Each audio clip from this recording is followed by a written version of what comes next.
Assalamualaikum warahmatullahi wabarakatuh. Selamat pagi.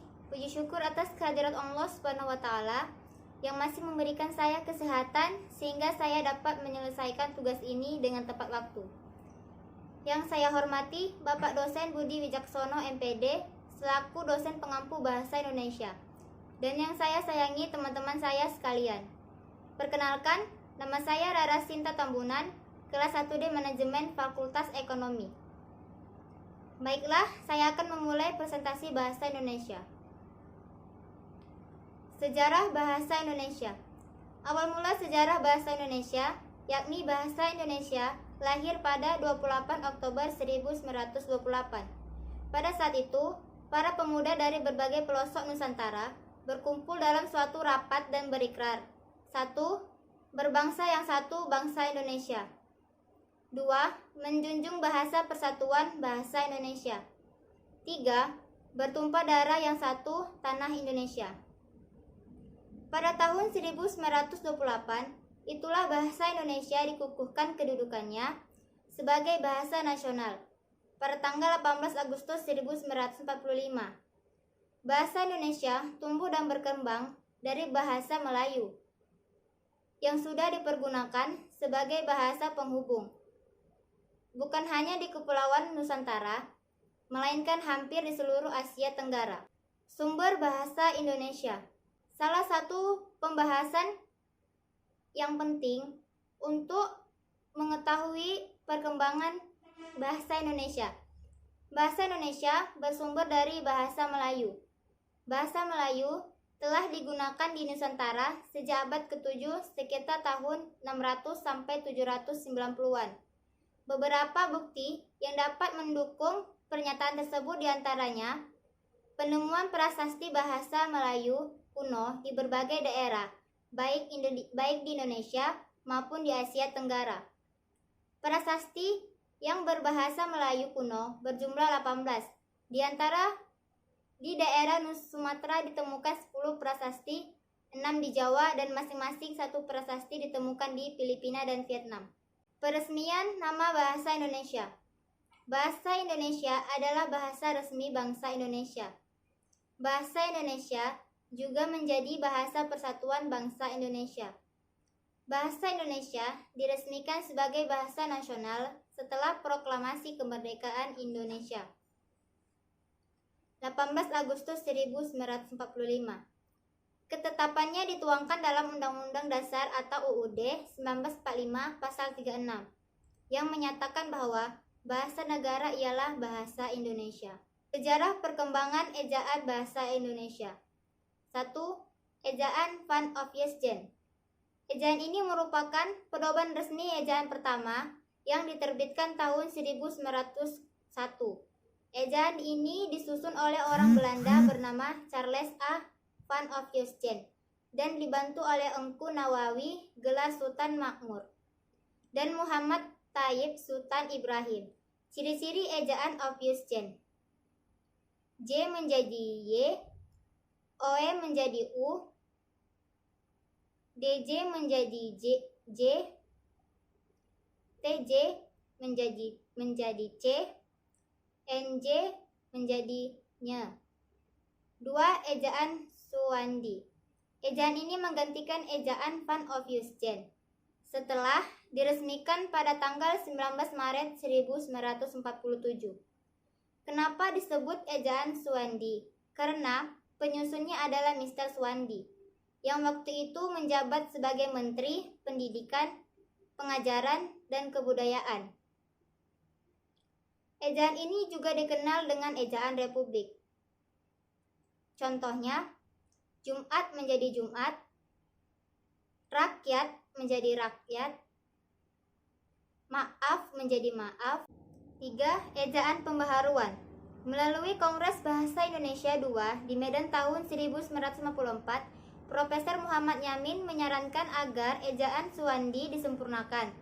Pembaharuan yang disarankan panitia yang diketuai oleh Prijono dan E. Katapto antara lain membuat standar 1 fenom 1 huruf dan diftong a, i, u, e, o dieja menjadi ai, au, dan oi. Selain itu, tanda hubung juga tidak digunakan dalam kata berulang yang memiliki makna tunggal seperti kupu-kupu atau alun-alun. 4. Ejaan Melindo. Ejaan ini disusun pada tahun 1959 atas kerjasama Indonesia dan Persekutuan Tanah Melayu, yang dalam hal ini adalah Malaysia. Perubahan yang diajukan dalam ejaan ini tidak jauh dari ejaan pembaharuan. Ejaan Melindo ini bertujuan untuk menyeragamkan ejaan yang digunakan kedua negara. Secara kan ya Indonesia dan Malaysia bahasanya mirip-mirip gitu. Tapi sayang, ejaan ini pun gagal diresmikan akibat ketegangan politik antara Indonesia dan Malaysia waktu itu. 5. Ejaan LKB atau Lembaga Bahasa dan Kesusastraan.